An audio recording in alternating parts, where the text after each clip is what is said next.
What's up again, guys? Brian here at 3TR, and I have a kind of funny updated topic video to share with you guys today. And I just want to give my initial thoughts on my experience with my PlayStation 4 up to this date. Now, it is currently January 1st of 2014, so I've actually had my PlayStation 4 for about a month and a half. But I just had the realization that I've actually turned on my PlayStation 4 less than 10 times, and ironically, I find myself playing my PlayStation 3 even more. I mean, I really don't know what's wrong with me or if this is just a new experience of mine, because usually whenever I get like a brand new console or a new game, I'm usually playing the hell out of it like crazy. Like, I can't put it down.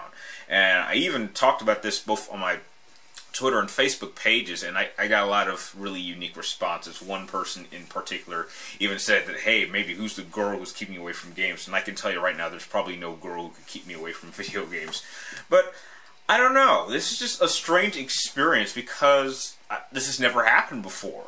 I mean, if you've also been keeping track of my Instagram, you would know that, heck, I've had the game Knack for over 2 weeks, and I've yet to pop this in. I don't know why. I mean, in terms of all the functionalities, I really haven't had a really good use to use any of them at all. I mean, I don't know anyone out there who has a PlayStation 4 and a camera, so I can't really test out the camera quality to see if that works. I don't think enough people are really interested in seeing me do live streams for the broadcasting thing, because I think I've tried using the broadcast thing like 3 or 4 times at Killzone, but no one's come to watch, so obviously people don't want to watch me play games live.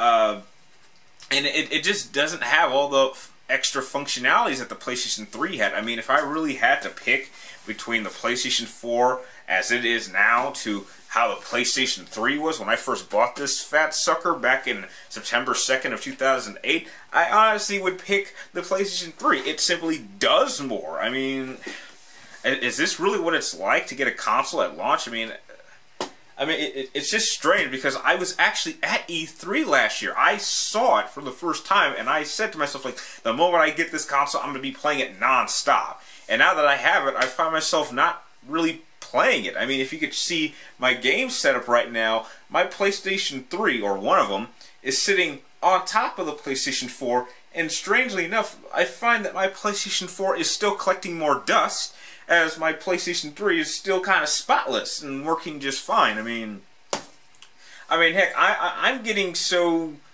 kind of drawn off by the PlayStation 4 that I've even considered, and I'm seriously contemplating, of buying an Xbox 360 probably this week or next week, just so I could play Dance Central and Just Dance, because that's really the only reason I even plan on buying an Xbox to begin with. But I'm looking more forward to playing that than the PlayStation 4. I mean, the only game that I can think of coming out this year that I'm really looking forward to playing, and I know that once it's here I'll be playing the hell out of, and that's Infamous Second Son, and that's still a good 3 months away.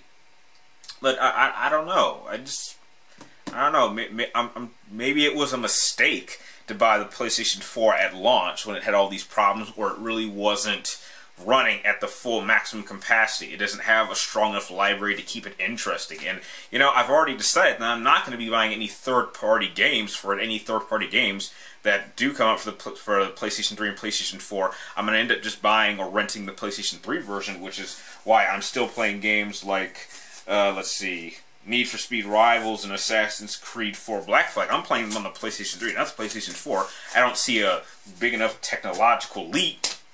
I mean, I'll admit that, you know, the controller itself is very innovative, but I don't know, I just don't really have much of a reason to turn it on. I mean, I haven't turned it on in 6 days. I haven't turned it on since Christmas, and that was just to show my cousin what the PlayStation 4 could do in its current state. So, you know, I just don't know. Does this happen to any of you guys out there, or maybe you can give me an explanation as for why I'm feeling this way? Because this is a first. I mean, this is the first time I've ever gotten a console at launch, so I guess this is the consequences. This is what happens. So I guess I have to just sit it out and wait till things really get moving.